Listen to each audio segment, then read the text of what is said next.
anything about research. And that seems, we've cheated them. They paid tuition to learn stuff like this, right? And they don't know this. And so I tried to teach them something about research. I thought that it was important because, most people in the world don't know how research works. And I'm afraid that a lot of our university graduates around the world don't know how research works either. And I think that's not a good thing. Anyway, I taught this as a research thing. So one day we were talking about differences between men and women in terms of this behavioral stuff. And I mentioned, that all the studies showed that women were far more risk averse than men. And that seemed to show up around the world. And this one young woman in the class, she said, "That's nonsense. That's absolute rubbish." She had a very strong view of it. She said, all those studies must have been done with older women, less educated women. People like me, university graduates, young, we're just as risk-seeking as men. And she was adamant about it. Well, long and short of it was, everyone had to do a project to collect data. Her project was to test this.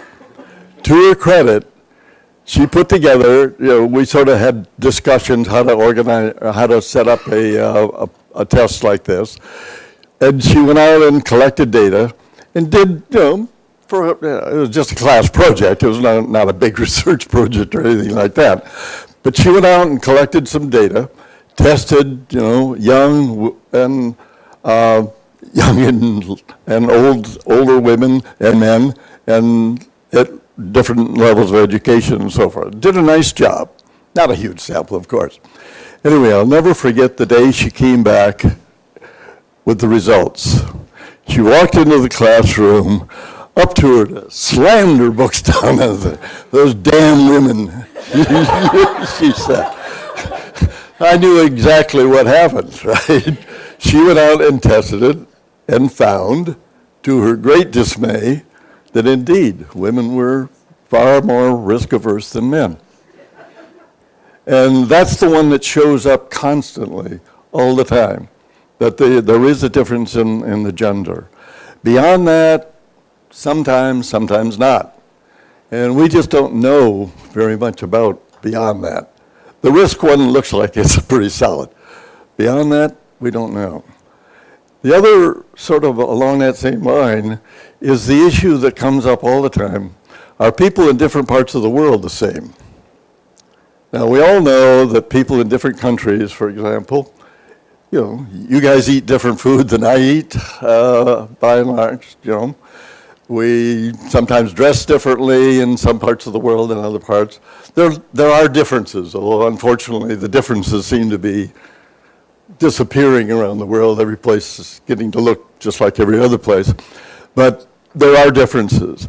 But for years, I thought that basically we were all sort of hardwired the same way in terms of the kinds of things we're interested in behavioral economics. I'm now starting to doubt that. And the reason is that we're starting to pick up some differences. And the big difference is China and the rest of the world.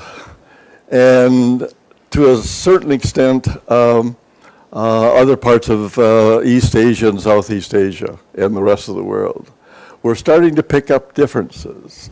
Now, are they real? Are they significant? We don't know yet.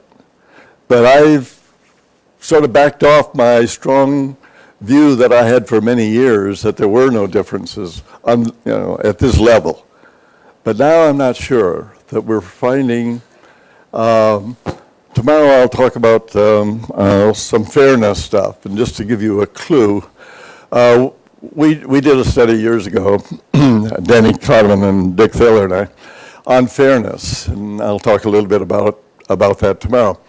But one of the questions we asked was with respect to when a landlord raises the rent to a tenant at the end of a leasehold. So the lease is up and the landlord raises the rent. is it fair or not? And we were interested in 2 reasons for raising the rent. And we did this in Canada. Other people have replicated that in other parts of the world. But let me just ask you very quickly. Is it fair to raise the rent if the cost to the landlord goes up?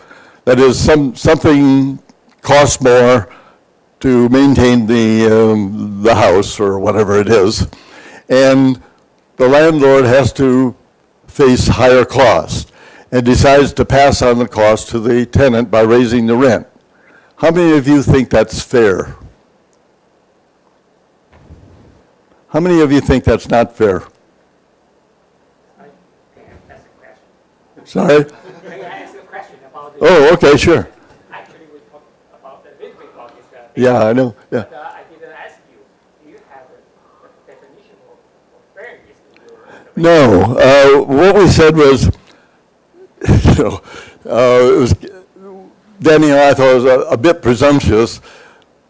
What are economists and psychologists? We're not religious leaders, we're psychologists and economists, so we're asking you about fairness. So we tried to get people to think of, is it okay? Is it acceptable? Not sort of, is it morally right and righteous or something like that. We tried to get people not to focus on, this morality, but only, is it okay to raise the rent kind of thing. And so if the costs go up, those of you who had an opinion thought it was okay.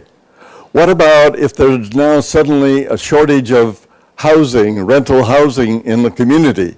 So there's a scarcity of rentals, so that the landlord decides to raise the rent. Is that fair? How many of you think it's fair? How many of you don't think it's fair? There may be a difference, because those of you who said thought both of them were okay. We ran a bunch of surveys, which I'm going to talk about tomorrow, and we ran it in Vietnam and in mainland China. And what we found was that both reasons were okay to raise the rent. If there's a cost increase, you can raise the rent. That's okay. It's fair. If there's a shortage of rental housing, you can raise the rent. That's okay. What we find in Canada and what people found in Europe, raising the rent when there's a cost increase is okay. Raising the rent when there's just a scarcity? No. So maybe there is a difference, because this is what we found in the surveys we just ran, was that people found them equally okay. In Canada and Europe, the first reason's okay, but the scarcity was not okay. So maybe this is one of the reasons I'm now sort of backing off my previous position that everyone's the same. Maybe people in Asia, and in particular in China, do have different views of fairness.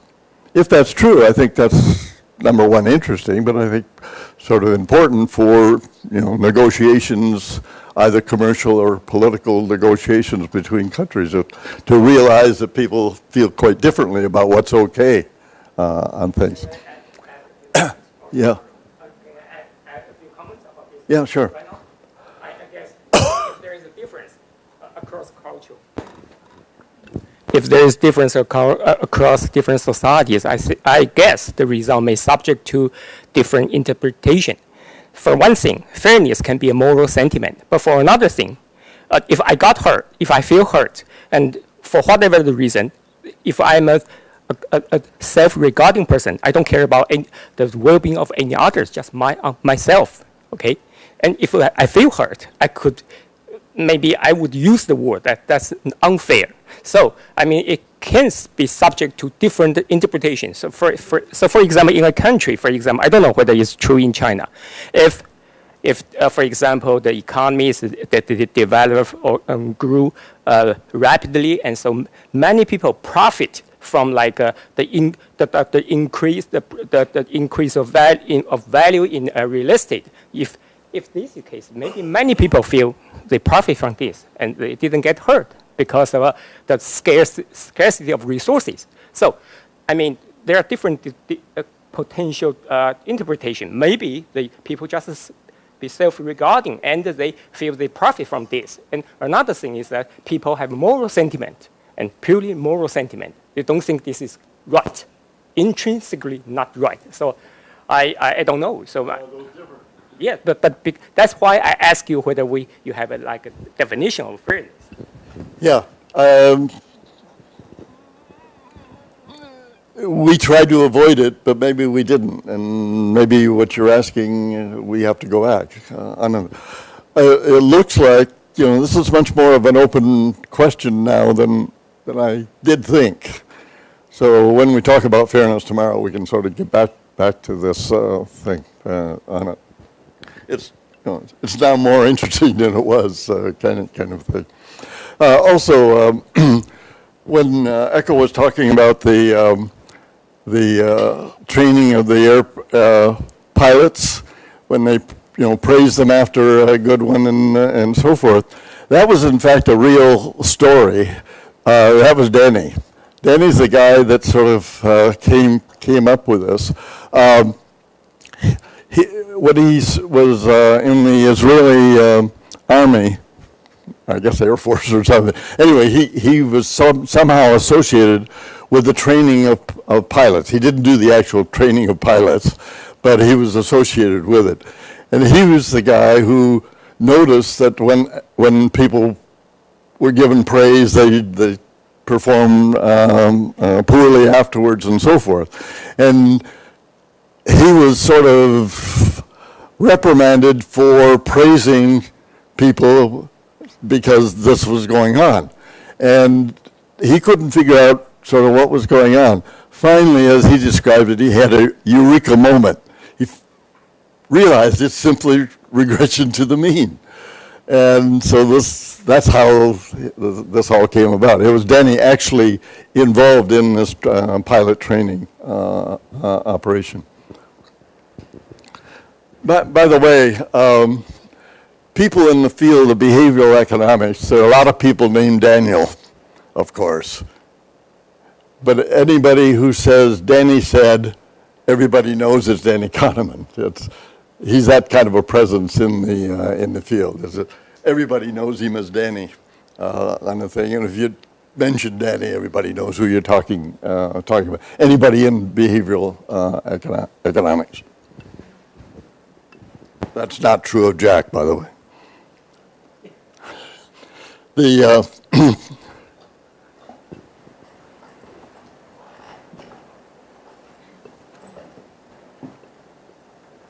How do we get all this stuff here?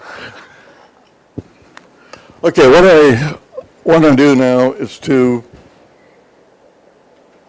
thanks, is to move on to the sort of gain-loss business. As I indicated earlier, I thought that the valuation thing, and in particular the willingness to pay, what's become known as a willingness to pay, willingness to accept issue, was probably the biggest thing in behavioral economics, biggest in the sense of more attention being paid to it, and probably in terms of the importance that people attach to it. It's also the thing that drew me to behavioral economics. What happened in my case was that I got a call from a person who worked for Fisheries Canada, the Ministry of Fisheries, their Vancouver office. And he told me about that they were about to run a valuation survey. And did I know about those surveys that were showing that when they asked the question, how much are you willing to pay for something? And then they asked the other question, how much money would you need to be paid for something, for the same thing, that there was this difference. And he asked me what I thought of that, and did I know about it? And I said, yeah, I read that stuff. And he said, what's going on? I said, well, they're just terrible surveys, that's all. Don't worry about it. They're the same. They should be the same. I studied economics. I was awake that day, and I knew that they had to be the same. So I said, they're just lousy surveys. Don't worry about it. And he said, well, actually, we're going to run a survey. Would you come down and help us do it right? So I don't even think he bought my lunch, but I gave him all kinds of advice of how to do it right, how to do a good survey. And when he got the answer, there were big differences between the two. And I thought, yeah, you guys screwed up. You didn't follow my advice or something.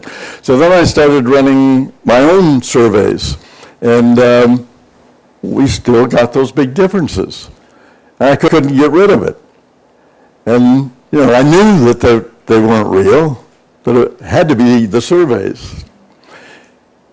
Finally, after trying and trying, couldn't get rid of it. That's why Gross is kind of empiricist. I said, something must be going on here. So, and that's how I got interested in behavioral economics. I started running experiments and so forth and so on and so on. And that's why I was very early in the game of the behavioral stuff, is that I sort of, was not pushed into it, but sort of, just sort of found this difference and couldn't figure out what was going on, and tried to do something about it. Anyway, the valuation, Echo mentioned that probably the biggest thing that sort of central issue in a lot of behavioral stuff is valuation, and I think he's right, that the values people place on changes or assets or whatever, and shows up in benefit cost analysis, risk assessments, setting priorities, estimating damages for legal cases. And I think the thing that people don't realize is just how we think about problems. If you think about, for example, pollution, is it worthwhile cleaning up some kind of a pollution? Well, supposedly what people do is say, is it worthwhile cleaning that up? In other words, am I willing to pay enough to clean it up? Well, maybe, and we'll talk about this, in many cases, that's not the right way to think about it. It's how much money do we have to pay people to put it up, not to clean it up? Might be the right value. And if we can sort of straighten that out, maybe we would get better decisions made. In other words, are we thinking about problems the right way? In economics, as we know, there are two measures. What's going on here?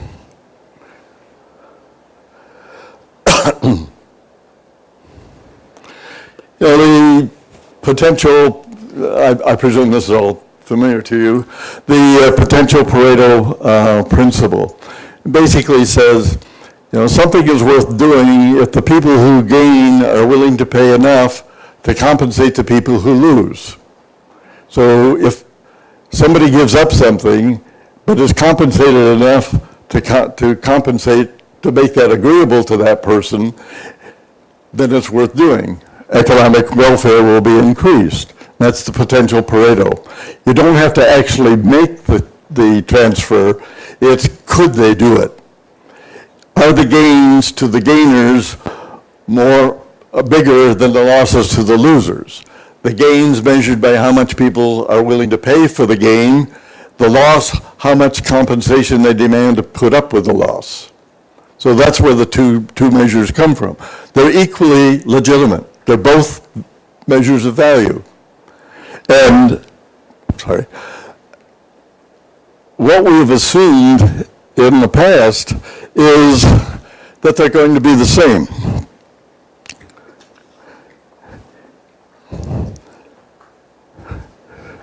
the Kaldor-Hicks business and all that sort of stuff. And as Henderson put it back in 41 when all this stuff was being put together, we'll normally expect the results to be so close together that it wouldn't matter which were, as a practical matter, it doesn't matter which one we use. So that's been the working assumption of economics ever since, that the only thing that could cause a difference between the willingness to pay and the compensation people demand to put up with the same change is an income effect or a wealth effect. And if the wealth effect is small, then they're going to be essentially the same. That's the only thing that economic theory says could cause a difference. So if there's no income effect, and that really means if there's a very small change or if there's a very small income elasticity, then it's going to be very small. Kip Viscusi and somebody else, I've forgotten the name, did a study a couple of years ago actually measuring the wealth effect for a fairly significant, and I've forgotten the details of what it was, but a fairly significant environmental change. The income effect caused the difference to be less than a penny difference. So essentially no difference. So economic theory is correct in terms of if the only thing that can cause a difference is the income effect, then forget it. They'll be about the same, and you can just use one or the other. So what we've done all these years is assume that was right, and it's usually easier to measure willingness to pay than it is to measure how much compensation people need. So why not use willingness to pay for everything? So instead of just using willingness to pay for gains, we use it for losses too, because they're the same. They're going to turn out to be the same, and if the one's easier, why not? So that's been the assumption that we've had. And is it still on? Yes. Oh, okay, sorry. Oops. So that's been the working assumption of analysts all these years, and continues to be, basically. All manuals say, well, yeah, there could be a difference, but there's not really going to be one, so just use WTP for everything. Now, the working assumption, unfortunately, has turned out not to be consistent with the evidence. That here's an example. Ketchemeyer and Shahata, they're two accountants. This was in the American Economic Review in '92. And what they did was to have people value a 50% chance to win $20, a simple lottery. And they asked people two questions. Okay, how much are you willing to pay for a ticket in that kind of a lottery? A 50% chance to win $20. And the average was $5.60, right? Then they reversed the order for half the thing to check on order effect, and there wasn't any. The other question they asked, they said, okay, you now have a ticket for that lottery. What's the least you would accept to give up that ticket? $11.02. That's indicative of the kind of experimental evidence that people find. Is simple experiment there. How much are you willing to pay for that asset? If you had the asset, what would be the minimum you would accept to give it up? There are many, many studies like this, similar to this. This is one that I ran, and it was published in '89. I had two assets. One was a mug, coffee mug, one of these university, kind of they sell in bookstores at universities. And the other was a 400-gram chocolate bar. And what I did was one group, I came into the room, it was a big classroom, about 80 or 90 people in it, and I simply gave everyone a choice. Which one do you want, a mug or this 400-gram chocolate bar? They said, this one. I gave it to them, that was it. And I did that for everyone in the room. That was the sole treatment. That was the control in a sense. The chocolate bar was the ones with the three-corner chocolate bars. And I won't name the brand because somebody mentioned one time, I was going through chocolate bars at the rate of, I'd buy these great big boxes with, several gross of these chocolate bars and hundreds and hundreds and hundreds of these chocolate bars. And, they cost money. And somebody mentioned to me one time, they said, well, why don't you just call the company and tell them what you're doing with their chocolate bars, and maybe they will give you the chocolate bars because, you're using them for this great purpose, and then, get a little publicity for it, and they might give you a break on the chocolate bars. So I called them, and they said, oh, that sounds really interesting. Yeah, we might do that. Why don't you write us a letter? So I wrote a letter, and I didn't hear back. And I finally called them, and they said, oh, no, we can't do that on the thing. So this really cheap chocolate company, I will refuse to name their thing, but they have those three-cornered things. Really, anyway, good chocolate, but terrible company. Anyway, the first group of people, I simply gave them a choice. And as you see, about roughly half took a chocolate bar, or roughly half took the mug. Second group, I gave everyone a chocolate bar. Everyone in the room got a chocolate bar. Again, about 70, 80, 90 people in the room. And then I said to them, okay, if you like, you can give back the chocolate bar and I'll give you this mug. And I had about 6 or 7 people in the room, and everyone had a chocolate bar in front of them. If they wanted to trade, all they had to do was sort of indicate that to one of the people in the room. So the transaction costs were essentially non-existent. So they could trade if they wanted to trade. And as you see, not many traded. They kept the chocolate bar. The third group of people, of course, I did the opposite. I gave them all a mug and then offered them a chocolate bar. Now, we handed out the chocolate bars and the mugs more or less randomly. I mean, I don't think that one group was a bunch of chocolate lovers and the other one was a bunch of mug lovers. That was a pretty random thing. But look at the difference. Once they had a chocolate bar, they kept it. They valued keeping it more than getting the opposite. And when they got the mug, they did the opposite. It's probably the simplest experiment I ever ran. It took me about 6 months to figure out how to do it on it. But it's very simple and straightforward. And I've run others similar to this, and the results are always the same.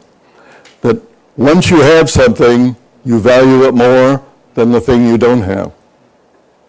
Full stop.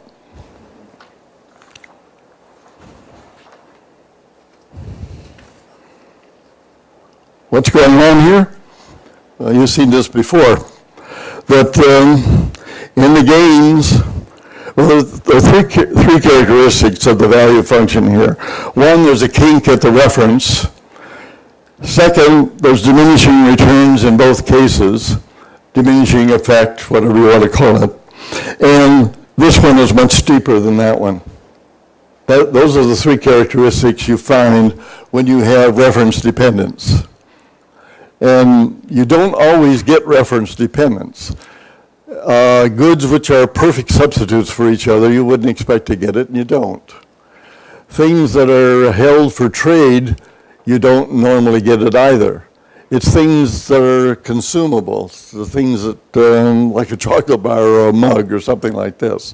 Or, as it turns out, a lot of things like public goods, air pollution, and things of that nature. So you have these are in the domain of losses. These are in the domain of gains. And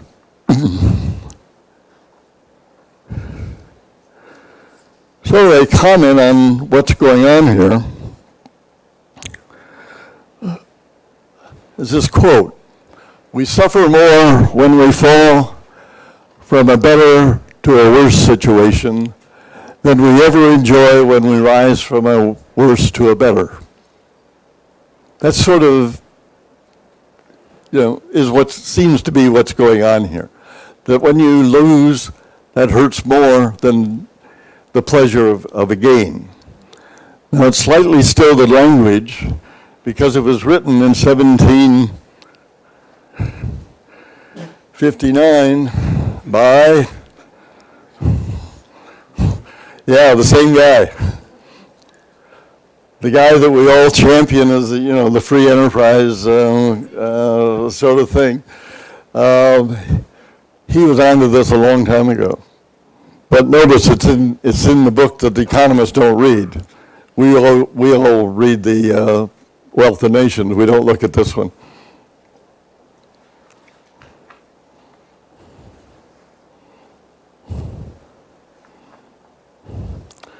Let me, okay, the experiments we've talked about so far have been mostly, the kind that I just talked about. Things that are run in classrooms or wherever in experimental laboratories or whatever. But there are also a set of experiments which are referred to as natural experiments. That is, things that people are doing in the world in their everyday life that in fact you can frame in such a way that in fact it yields experimental results. And let me give you a few examples of that.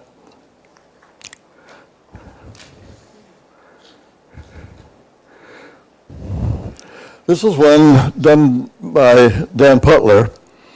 He was this is his PhD thesis work, and Danny Kahneman was part of his supervising committee, which you'll recognize the connection in terms of what he did. Okay, price elasticity is something you're all familiar with. Price, for those of you who aren't economists, price elasticity is simply the measure of how sensitive people are to price in terms of the quantity they buy, or sell for that matter, on it. So, and it's a very important measure for lots of policy analysis and stuff like that. Energy policy, for example, one of the things you really want to know is what is the price elasticity for different forms of energy. And that's important in formulating energy policy anywhere. And it's used for all kinds of other things. And we know the price elasticity of all kinds of stuff.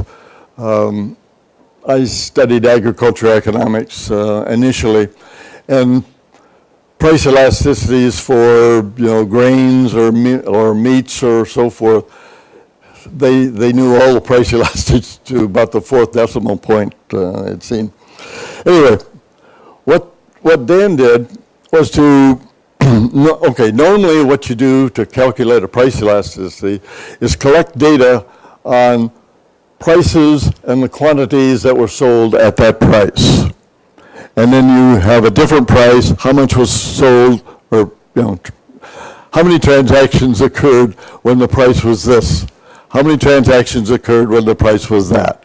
So you collect a whole bunch of these kinds of observations, throw them in the hopper, turn the crank, and out comes your price elasticities on the thing.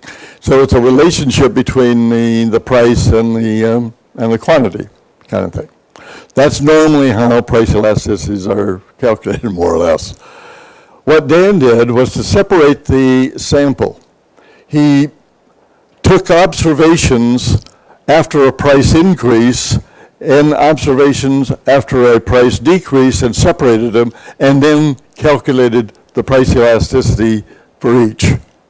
What he found was huge difference in the price elasticity, the one being almost twice as big as the other. In other words, when the price decreased, that was a gain. Did people care much about a gain? No. You walk into the, by the way, this was on eggs, retail sales of eggs. So you walk in, see a carton of eggs, and you notice the price has decreased. Oh, that's nice, but you buy basically the same number of eggs. On the other hand, if the price increases, you walk into the store, oh, damn, the price went up. Maybe I'll skip eggs today, kind of thing. In other words, they're sensitive to the price increase. They don't care much about the price decrease. It's nice, but they don't change their decisions very, very much. So the consequence was you get this huge difference in the price elasticity. Now, there have been a follow-up, a little bit of follow-up to it, but what surprises me, this was done in, published in 92. Why haven't there been more studies like this? Why haven't people done this for energy? Why haven't people done it for all kinds of stuff? I have no idea. But it seems to be, if people are this sensitive in terms of price increase versus price decrease, and if you're designing policy, you better know that. Not just use an average price elasticity, but if you're doing something that's going to increase the price, you better be aware of what the consequence of that is. And we're not. And I don't know why. I've talked about this for years and years now. I'm no econometrician. The last econometrics course I had was in 1959, I think. And I understand there have been changes in the field since then. So I'm not about to do this. But why are some other econometricians doing this? I don't know. And I don't understand it and think somebody ought to be doing this sort of thing. There is some work done on it, but very, very little. Another example of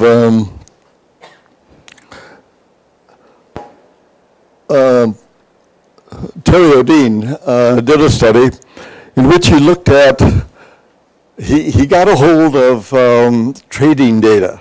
I have no idea how he got this. In other words, okay, if I want to know how individuals make trades in terms of company shares, you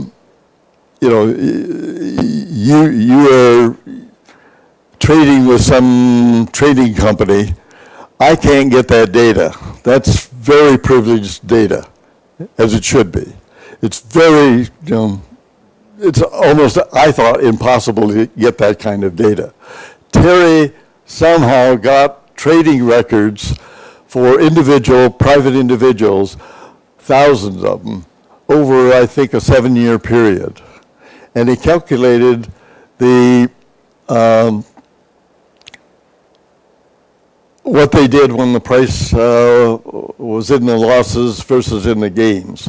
So, in other words, what he found was when people bought a share, a batch of shares for say $20, and the price went down to $15, they tended not to trade.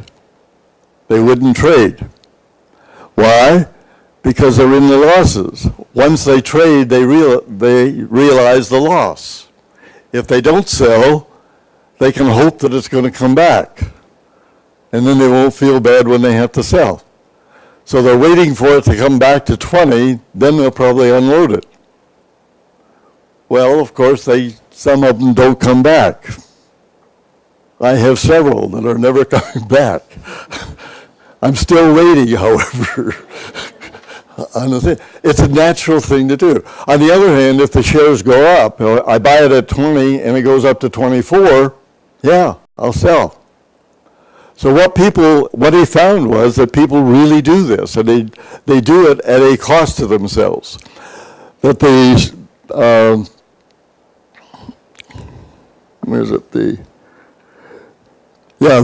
shares that they sell gained more than the shares that he kept by 3.4%. So it's costing them to do this, and yet they do it. And I do it. I know I do it. And I read the bloody papers, right? And I know that it's costing me. And somehow it's just easier to hang on to those shares in the hope they're going to come back. I can rationalize anything to excuse my behavior. And yet I know it's costing me to do it. It's a very tough thing to break. And that's exactly what Terry found, what Odin found, that most people are like me. This is my favorite natural experiment. I don't know how many of you are golfers, but probably all of you know that golf is played on usually 18 holes, and each hole has what's called par. This is what a good golfer is expected to be able to go from tee into the hole. So a par 4 hole means that you should be, if you're a really good golfer, you should be able to hit the ball 4 times to get it into the hole. If you succeed in getting it in 3, that's called a birdie. That's good. On the other hand, if you do it in 5, that's called a bogey. 6, double bogey. 7, triple bogey. And so forth. So what he did, I didn't know this existed, but on the PGA Tour, that is the Professional Golfers Tour, in every tournament, every shot is recorded. Not only, what the shot was, but whether it was raining, whether the wind was blowing, all kinds of detail on every shot of every golfer in every tournament for years and years back. I mean, I had no idea anyone collected that kind of data, but the PGA does. What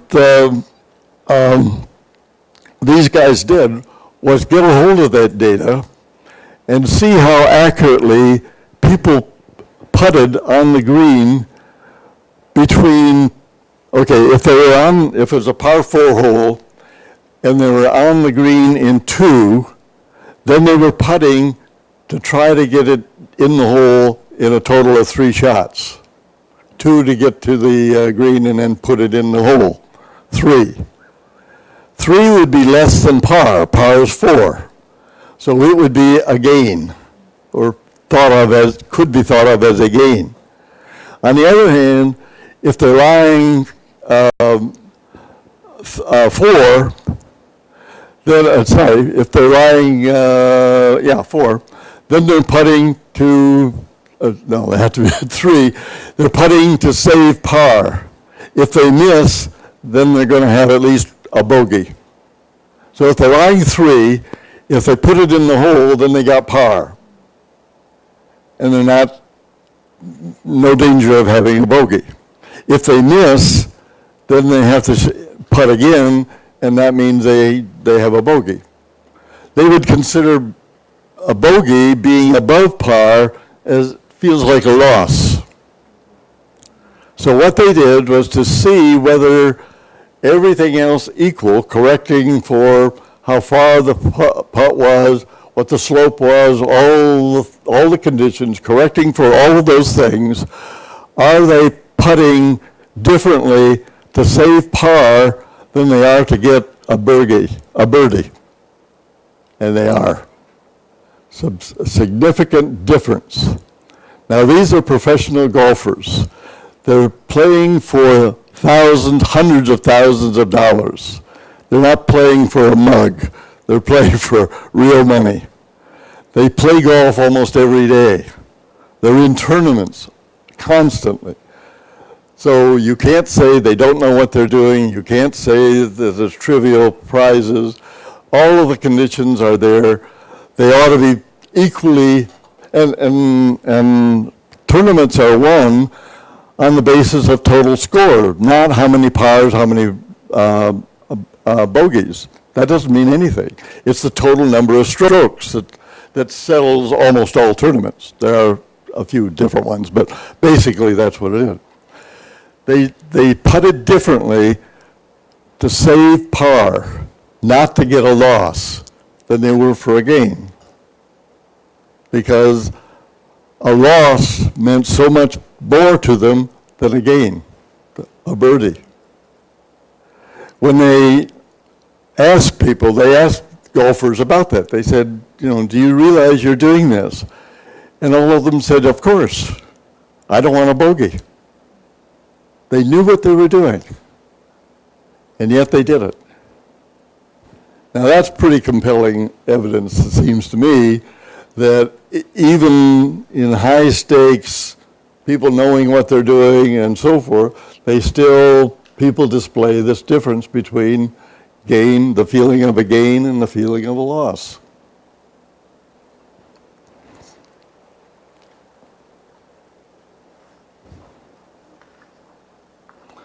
Another one, this hasn't been published yet. What they did was a bunch of people at University of Chicago ran this. There's been quite a bit of discussion apparently in the U.S. about unhappiness with the school system. That is that kids aren't learning very much, basically, and so how to improve teaching at the lower levels and intermediate school has been a concern of a lot of places in the U.S. One of the suggestions has been to reward teachers more on the basis of the success of their students. And the thing that people have come up with is that in some states, they hold annual examination for all of the kids in the public schools. So the kids have to pass an exam to proceed to the next level of schooling. So they have a test then. So what they proposed doing was to pay teachers for the success of their students. So for every student that passes, they get a bonus. So what they did was to set up an experiment. And I don't know how they got this much money to run the experiment, but what they did was to contract with a bunch of teachers in several schools in the Chicago area.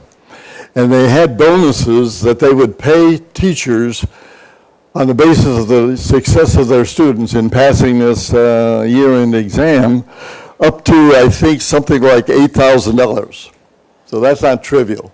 So teachers could earn an extra $8,000 if their students were successful in passing the exam. So they thought this is the kind of thing that people were talking about in terms of policy. Let's pay teachers on the basis of how well they teach, measured by this exam. Never mind, all the problems of doing that. But that's been the sort of argument that people have made. So what they wanted to do was to test how successful that would be. But they had an alternative design as well. And that was to pay all of the teachers at the beginning of the year on the basis that all of their students would pass. So they got the full bonus, assuming that they would all pass. Then at the end of the year, the number of students who did not pass, the teachers had to pay back the money that they had received, right? So, they're the same, except the one, they get the money and then have to pay back for failures. The other, they get the money for their successes. But the end result should be the same. Well, of course they weren't. What they found was, then they have, of course, a control group where there were no bonuses involved at all. What they found was that for the paying the bonus on the basis of success, there was a slight increase over the control, but not statistically significant increase. So basically, essentially no improvement. On the other hand, the people that had to pay back, a big improvement. People hated the idea of having to pay that money back. So, again, gain loss. Big difference in their in the outcome. The people involved here are John List. There. I don't know whether the study has actually been published. Have you seen it by chance? It has been? Okay.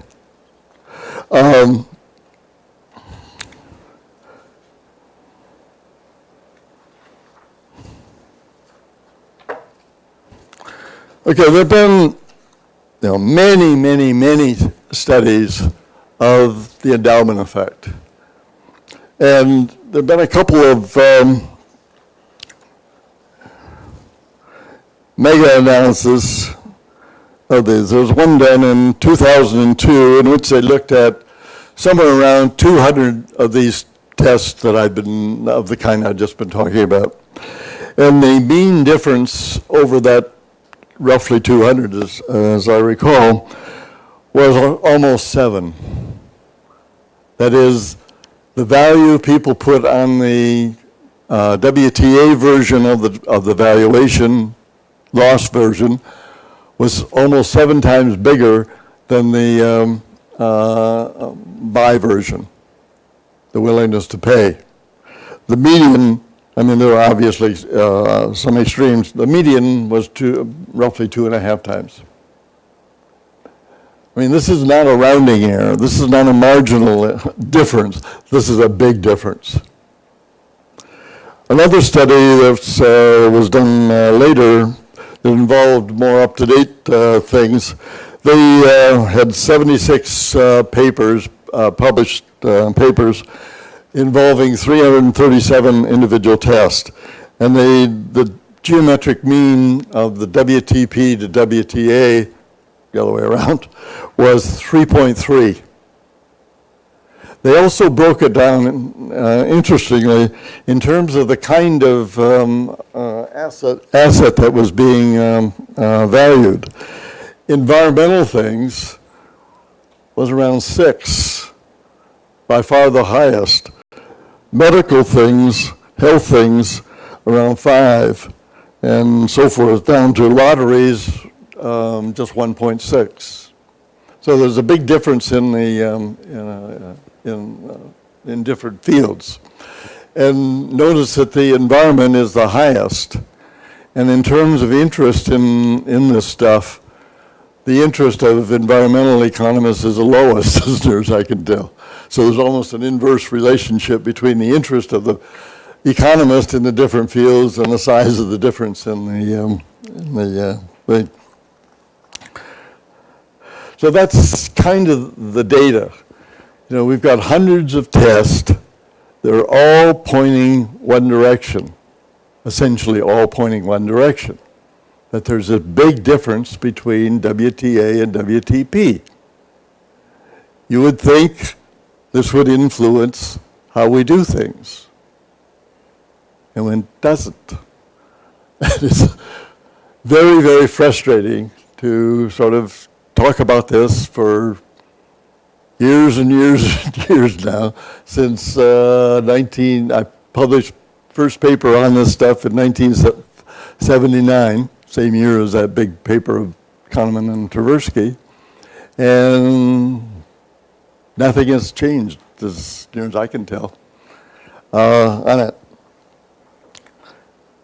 There's also, I think, collective, the same thing I think happens in terms of collective goods, that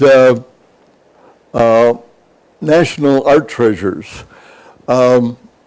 Okay, many countries now have laws preventing people from buying what are considered national art treasures and taking them out of the country.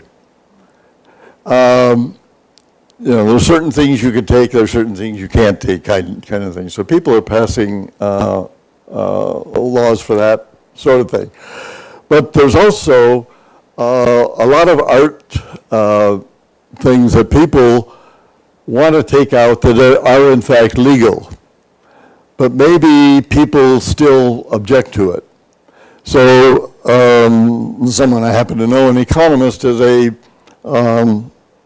well-known international art assessor or appraiser or whatever.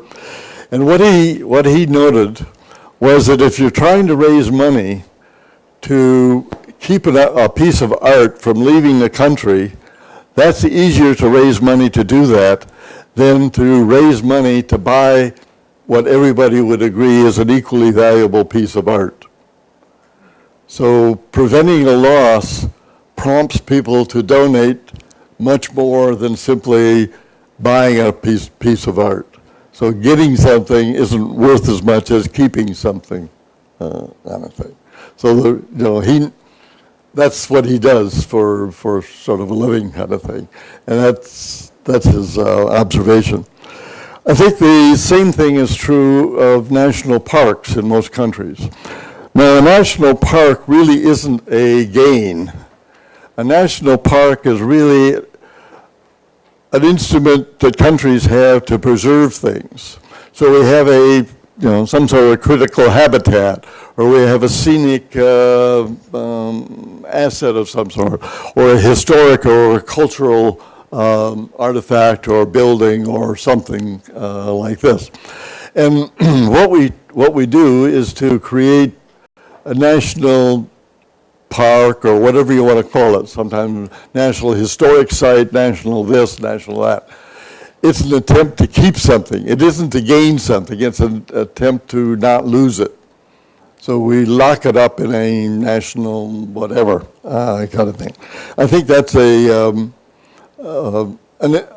instance of collective thing, that once you have it, it's really, really hard then to sort of break it. It's, once you put it in a national park kind of thing. Another study that's gotten a lot of play is one done by Kip Viscusi. And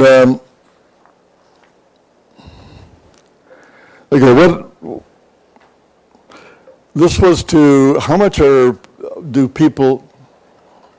What's happened there?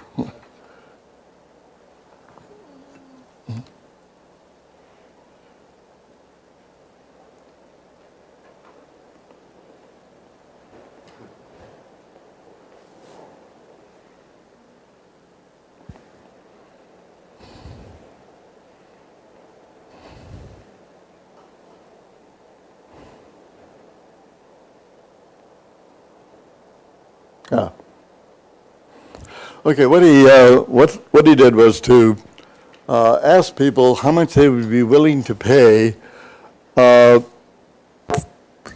to buy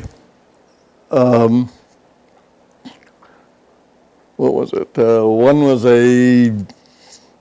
some sort of an insecticide, and that if children got into this insecticide, they would get it wasn't fatal, but they would be pretty sick if they got into it and ate it or whatever.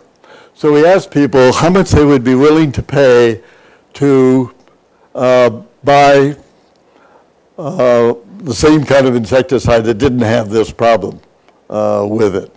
And he got a whole bunch of numbers, but he also asked how much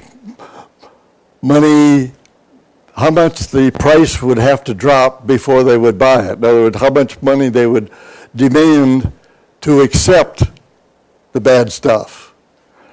So these are the values to get better insecticide, and the other one was, I've forgotten what the other one was, some sort of caustic cleaner of some sort. Anyway, these are the numbers. Then he also asked, how much would you demand in terms of a price reduction and a willingness to accept? And it's $3.19 for only a 1% chance in the rate. The difference is about 7 times when you put them on a comparable basis. So again, people valued the increase in the loss much more than a decrease in the danger to their children.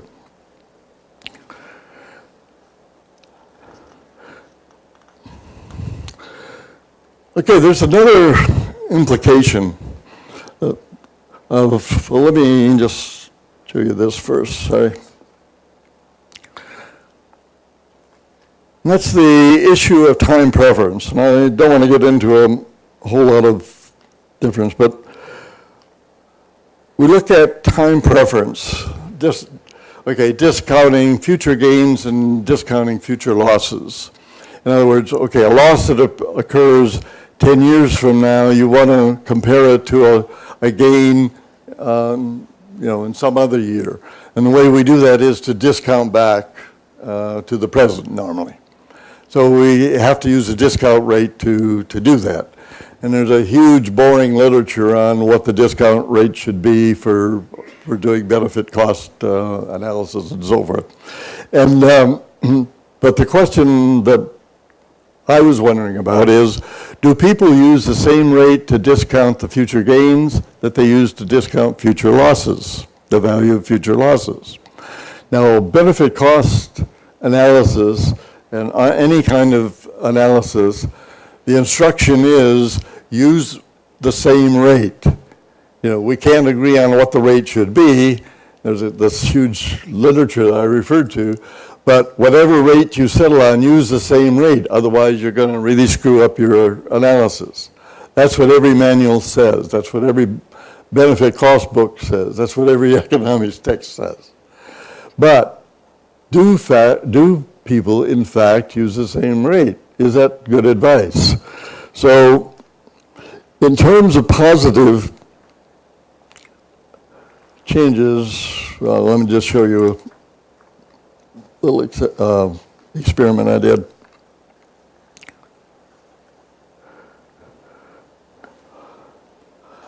Okay, I did two of these. How much the deal was that we're going to get some prize sometime in the future. And they could either pay to speed up delivery, or they could accept money to delay delivery of this, whatever it was I used as their prize. So do they use the same rate to delay or speed up? And what I found, of course, was the difference of about double. That they valued speeding it up at a different rate, discount the speeding up of it, than they did the delay of it. So there was a difference in the discount rate. The bottom one was you can trade off days of holiday at your work. You can either give up days for future gain, or you could gain current for future loss. And again, about double on the thing. So what it's really saying is that people discount future losses at a different rate than future gains.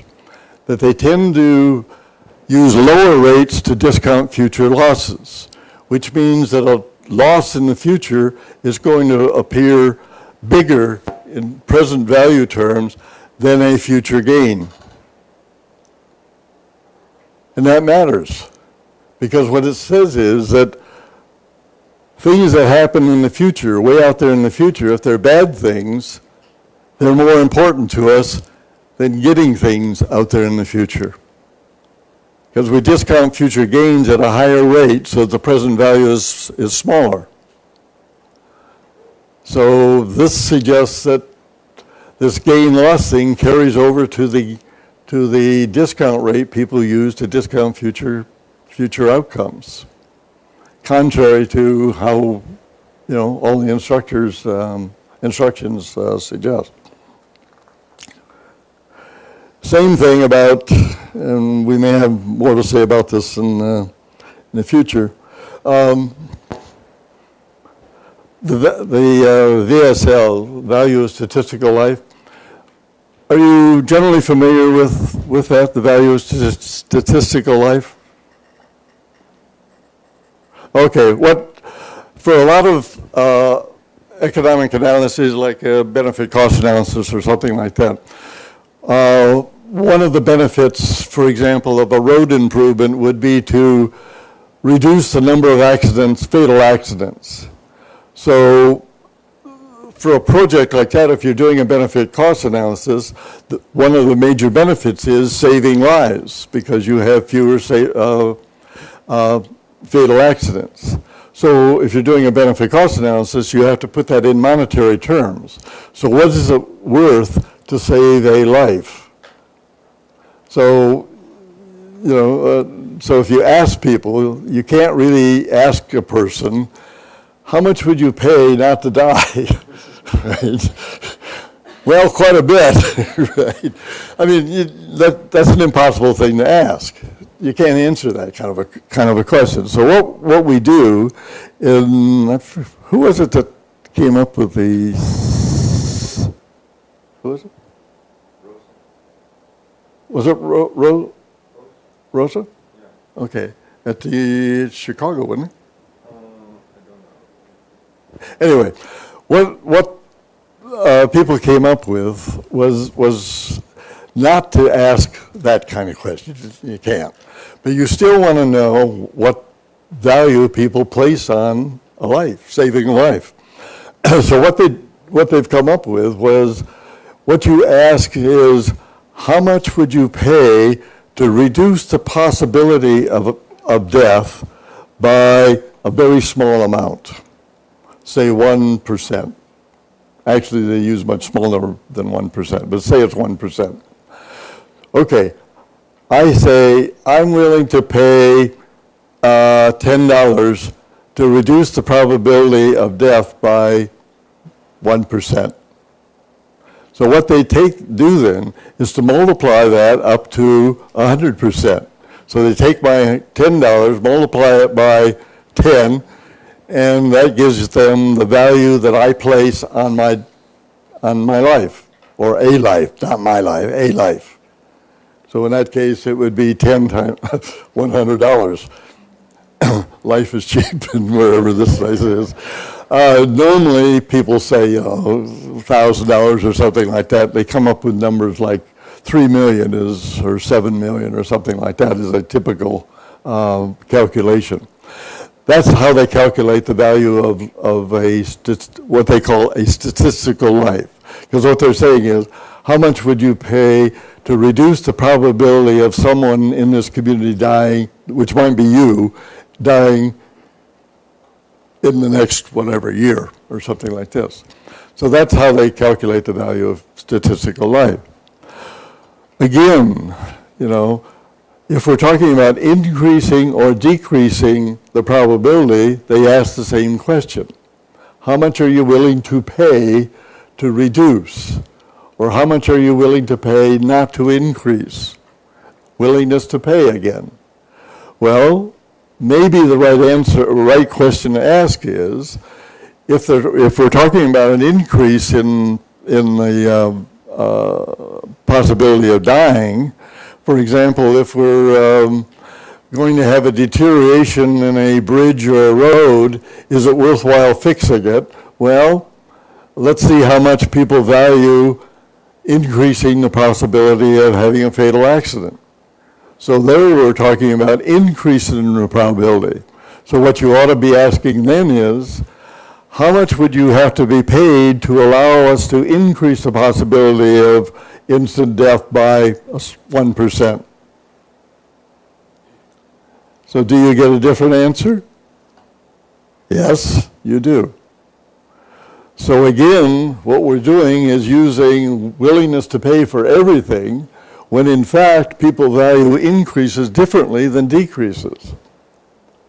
And it turns out the difference is very substantial, as should be no surprise at this point. So again, what we're doing is really not consistent with how people seem to feel. That they value value losses or reductions of losses or preventions of losses or corrections of losses much more than they value gains. Whether it's chocolate bars or whether it's mugs or whether it's putting on the golf green or whether it's statistical life. It's consistent over and over and over again. That's why so many people, myself included, consider this gain-loss thing possibly the most important thing that's coming out of the behavioral test.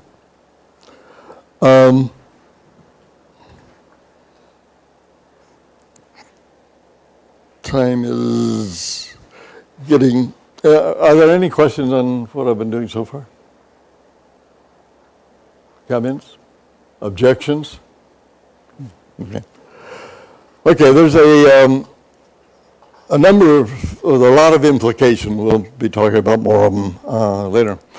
But there's one that seems to be escaping everyone's attention that I've become extremely interested in, if not obsessed by. And that is the issue of which measure we use when. When should we use WTP? When should you use WTA? And it's not entirely obvious. The value function, again, it comes out of, the Pareto, the potential Pareto thing, that increases should be valued by how much people are willing to pay for them, decreases are how much people have to be paid to accept them. But that's not the whole of the story. Because if you have reference dependence, this is the reference point, but you could be over here, and you're moving to the reference point. That's a positive change. But is it a gain? No, it might be a reduction of a loss. Let me give you a couple of examples. Say that one of you jumps up and starts beating me over the head with something, physically assaulting me. Is that a loss? Yeah, that's a loss. I didn't come here to be beaten up, kind of thing. I didn't expect it. That wasn't the deal. So I would consider that a loss, of course. And then somebody else jumps up and stops him. So now there's a positive change from being beaten on the head with something to now not being beaten up on the head. Now just think about it. Would I consider that as a gain, or would I consider that as a reduction of a loss? Or elimination of a loss in that case? Well, I think most people would say that's probably a reduction of a loss or elimination of a loss. Nobody expects to get beaten over the head in a classroom. So consequently, you're in the losses, we stop the beating, the physical assault, surely that's a reduction of a loss. If it's a reduction of a loss, then we're over here. And the right measure is how much money you have to accept not to reduce it. That's the correct measure.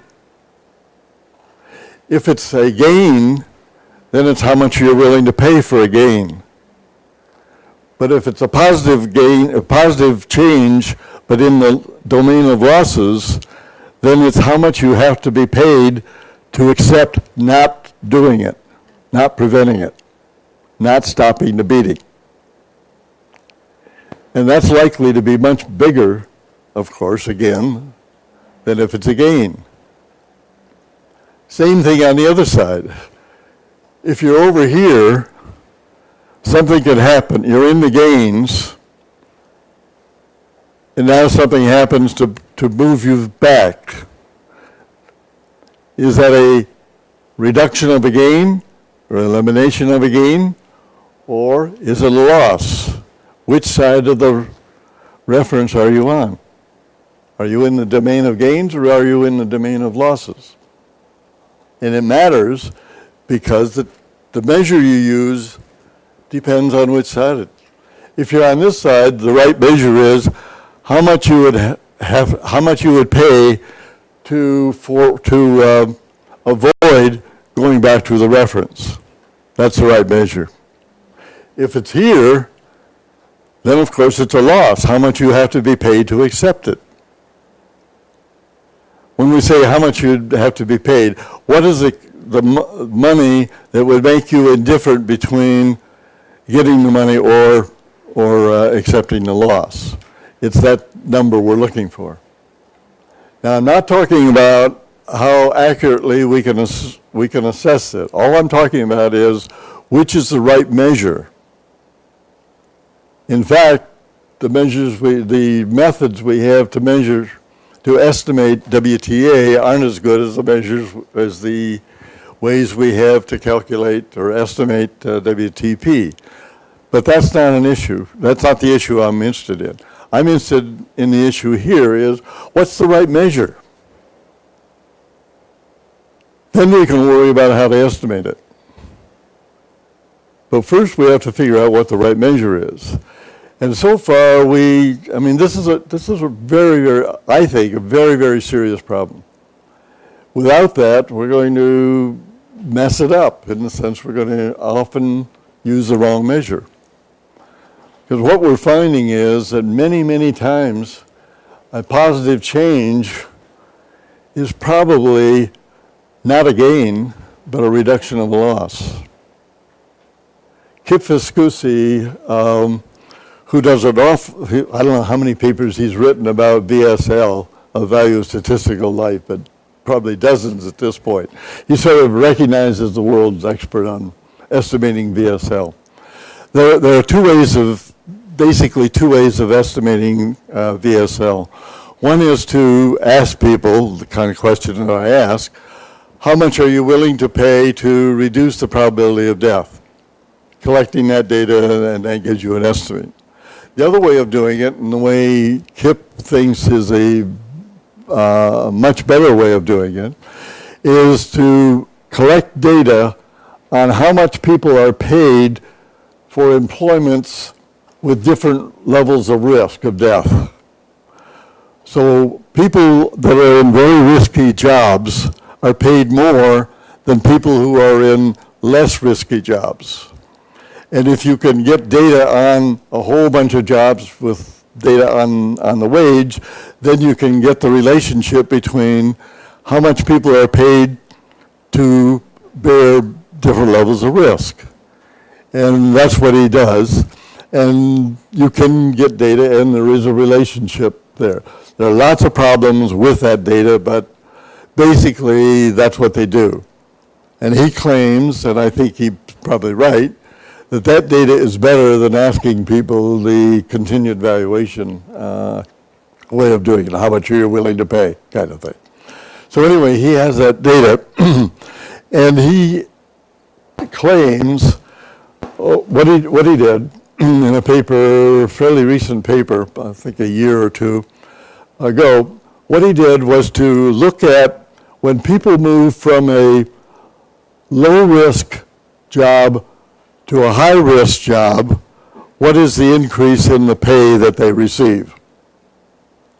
So that's going to a more risky job. Then he gets data on people who change from a risky job to a safer job and finds out what the difference in pay is for going in the opposite direction. And what he concludes is, well, the data show that there's no statistical difference. He concludes that what that means is a gain that is a reduction in risk, is valued the same as a loss, which is an increase in risk. That's how he interprets that result. Well, he may be right, but he may be wrong. He may be wrong because the going to a higher risk is probably a loss. However, going to a lower risk may be a gain, in which case he's right. However, the positive change of going to a lower risk may also be a reduction of a loss. Just like stopping somebody hitting me over the head. That somehow people have the idea jobs should be safe, even though jobs have varying degrees of risk in reality. But the reference for people may be safe, even though there may not be an absolutely safe job. Certainly professors are not safe. So he's interpreting this as a gain-loss, but and saying, oh, in the case of VSL, there is no difference between gains and the values of gains and losses. That's his claim. But it may turn out that if one is a loss and the other is a reduction of a loss, then we expect them to be the same. It has nothing to do with a gain, in which case he's absolutely wrong. So, that's where we are on the thing. He's not looking at the possibility of a positive change being anything but a gain. But a positive change can very often be a reduction of a loss. And if it is a reduction of a loss, the proper measure of a reduction of a loss is how much people have to be paid not to have the reduction. So this is one of the sort of controversies that's sort of hanging out there now. And tomorrow we'll get into, are there any ways of resolving, getting a way that we can discriminate between reductions of losses and gains. And this is very much work in progress, but I think we in fact are making progress on that. And I want to show you some stuff that a friend of mine in Thailand and another one in Vietnam the three of us are working on together. And I think we're making some progress on that. But I think it's a very critical piece of information. We need to be able to say, this is a gain, this is a reduction of a loss, because it matters. You've seen the size of the numbers. It matters a lot. And this is an issue that nobody seems interested in. And it's one of those, there are lots of things in life I can't figure out. This is another one of them. I don't know why this is not a priority in terms of research or even concern. But I think it's very, very important. But we'll get into that in the morning. Any questions about what I've been on about? Comments? Objections? I just have one question to your when you first discussed about the gender issue. Of course, we know from many studies that female are more risk averse than male. That's true. But the question is, what's the reason? What's the reason behind this? Yeah, I always ask this question because in my family, my daughter or my wife are much more risk averse than me.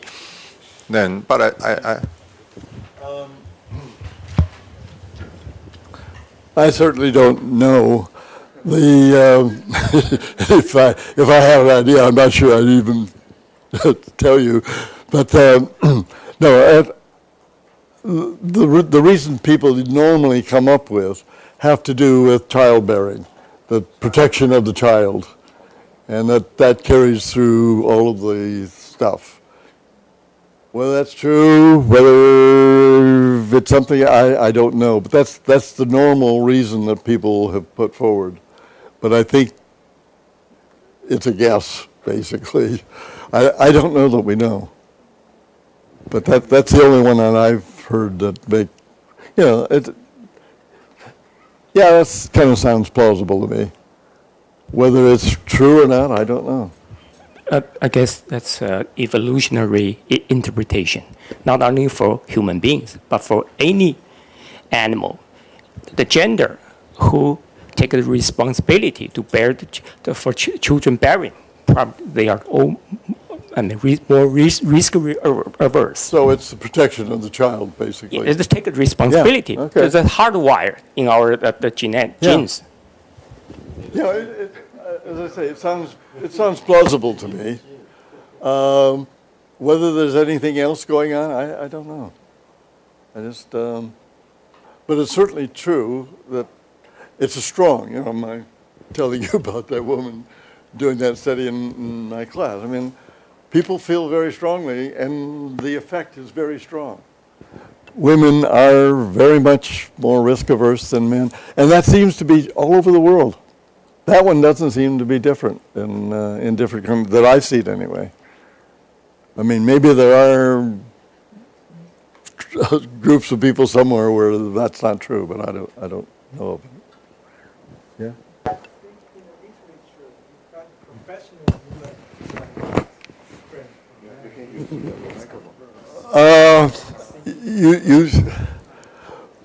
Okay, that's an interesting point. Go ahead. Yeah, say it again. I think the literature found that professional women, like top CEO, they are not very different from men in risk averse. Yeah. Okay, the suggestion is that studies have been done on this, you say? That they're finding this, or is just this is an idea? Yeah. Okay, the idea is now.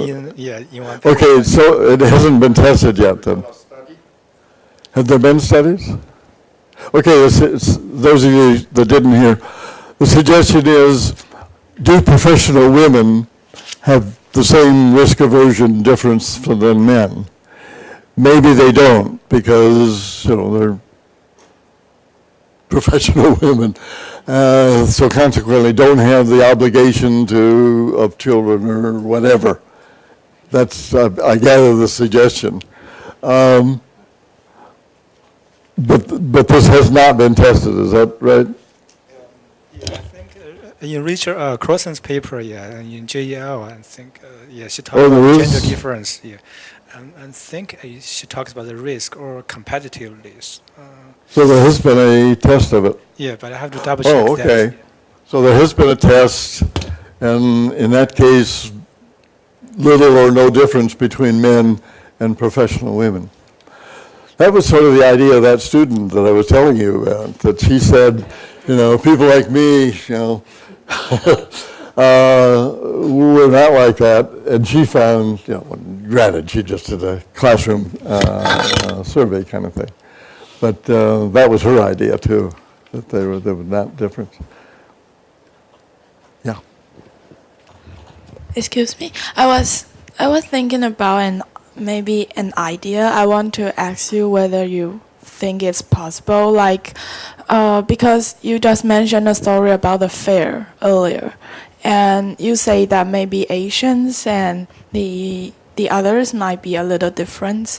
So I was thinking that if it is in some situations for the same case, maybe in the Asian they should not use WTP as like the other places, because maybe they think that the things may be a loss, but for the others maybe it's again, like some cases, especially for environmental issues.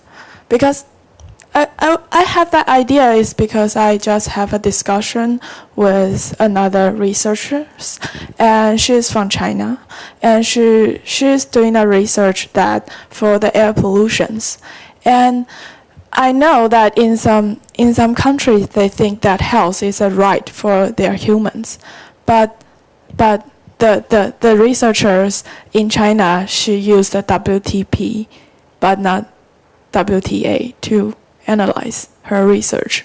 So I think I was trying to ask her because I think maybe she should use the WTA because I think health might be a right the human that were lost, but she think that because in her hometown it's already a common thing they lost the health, so they think that preventing is again for using, so she used the WTP. So I think it's a really interesting questions if it's depending on the I think I agree with you. region. Yeah. Okay.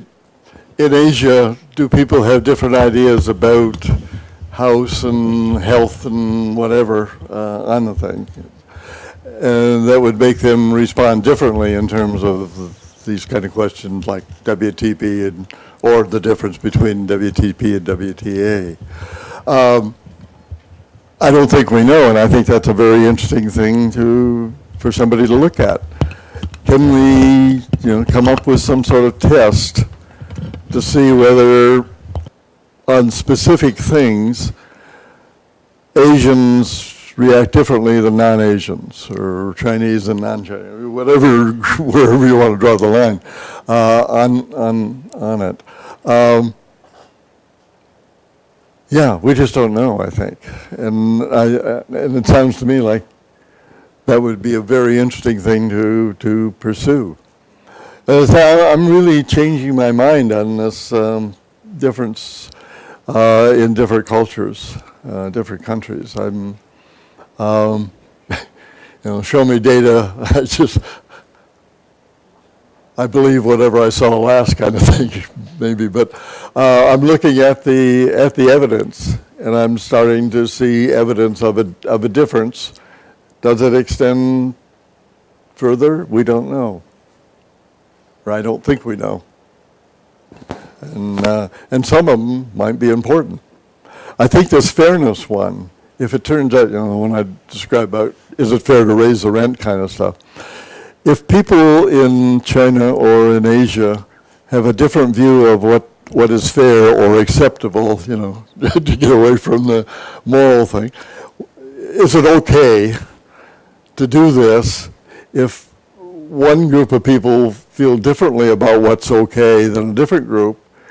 That could have an effect on negotiations, either private negotiations or public negotiations of stuff, because we misread the opposite party on that, not take that into account. So I think it's more than just a curiosity. I think it could be an important thing.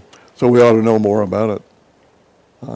Maybe there's nothing there. Maybe it's just a blip that turned out in our survey. But we ought to check it, in my view. Yes? I think the study of value or gain and loss is quite interesting. I just wonder, is there any study the people value the loss or gain at some effect of political campaign or election result? For example, some government, local government, did something very bad, and people feel lost a lot, and they will change No, I can't think of a specific instance in which somebody has done that kind of a test, but what you're saying is very interesting in the sense, that could be, I don't know of any, but there may be somebody in the political science area, which is an area that I tend not to look at. That would be a real question. It would help explain why politicians kind of, don't say anything. They talk a lot, but they don't say much often because they're afraid of offending a bunch of people.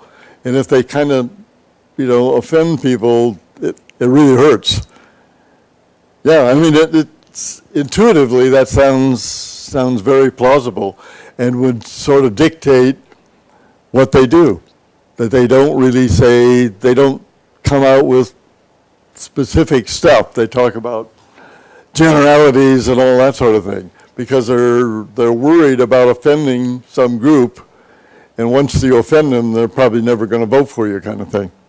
So yeah, I can see, how that would do. I don't know of any studies, however, where anyone has actually tested that. In my mind, I think that suppose the politicians know your study, so they should adopt different strategy for different people. That's right. You mean say one thing to one bunch of voters and say something else to other? No, they would never do that. No, seriously. No, that's an interesting thing. I just don't know of any. But what I have looked at looks like the political people haven't really done much in this area, the kind of stuff we've been talking about. They haven't applied it to political stuff, and it looks to me like a lot of it does apply to political stuff. And it seems like they really ought to be reading some of our papers to, accomplish what they're trying to do. They may be doing that. I don't know the literature that well, but what I've seen, they seem to not be aware of it at all. And that's again, why? I don't know. Well, I would suggest Trump invite you to White House. Yeah. Any other comments, questions? Sorry, I have a follow-up on this question. Yeah. I don't know if I get both your points, or maybe I misunderstand. But to my knowledge, the political system in modern democracy is deliberately, designed in a fashion totally different from the market. Everybody, the vote of each the voter weight the same. That's by definition, deliberately. And there's no such a thing like a proportional, the intensity of a willingness to pay or willingness to accept. In market transaction, not everybody gets the willingness got the same way. It depends on the strength of my willingness, how much I would like to pay, the dollars. Like $10 is different from $1. But in political system, everybody's vote counted the same, weighed the same. And this is deliberately designed in modern democracy. No, I certainly agree with that. But it still seems to me that some of this stuff could be used by political people to, that they know that hurting people really hurts. And that they should take that into account in their proposals of what they're going to do. Or this whole, what I consider a strong bias against the valuation of losses and preventions of losses and so forth, reductions of losses. If they took that into account, they would come up with different platforms or different programs than ignoring them. So another sort of point to back that up, I mentioned before that a lot of people are doing so-called happiness studies these days, looking at essentially well-being. How do people feel about their life? Are they happy or are they not happy, and this sort of stuff. One of the things that's showing up in that data is all kinds of problems with how to measure and that sort of thing. But the thing that's emerging from all of that work is that the thing that really changes people's level of happiness or reported level of happiness are losses. Breakups of families, illness of children, death in the family, loss of a job. These are the biggies. They really affect people's well-being. And they're all losses or reductions of losses or whatever. So that's kind of, I would say linked to what I've been thinking about in the political stuff. If you can deal with losses, that means so much more to people than promising them, more circuses kind of thing, gains. That, the things that kind of, when you talk to your friends, what do you talk about? Well, you complain about something or other. If your friends are like my friends and me, the traffic in North Vancouver is a subject of conversations a lot because traffic is much worse now than it used to be. And we have all kinds of comments about that. Or we worry about this or that or something. And, what are the things that annoy you about travel? Well, one of the things that annoys me is the, huge queues waiting to get through security. Once you get up to the thing, you look around and you see there are 15 machines to check security and only 2 of them are operating. That always bugs me. We're not allocating resources. We got this huge queue and we got all these machines that are not being used. And why aren't we devoting more resources to doing this? I mean, the everyday kind of things that irritate people, I think are big. And I think politicians that can sort of deal with losses, they would be well served by doing that. That people tend to vote for them if they see. Traffic is a big deal, as I say, in North Vancouver. We've got an election coming up in about 2 months. Whoever can propose ways of dealing with the traffic is going to get a lot of votes because it really bugs people on the thing. So that's what I mean by using this kind of stuff in political. Maybe they are. Amos Tversky used to say, all of the research that he and all of the rest of us are doing are things that used car salesmen have known about forever. That they know this kind of thing. One of my sons is has been involved in sales on this stuff. And I tell him sometimes about some of the research that I'm doing or other people are doing.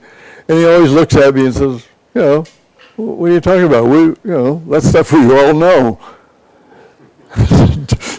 A little deflating, but the people who are in jobs like sales, they know this kind of stuff. Otherwise, they would not be successful on the thing.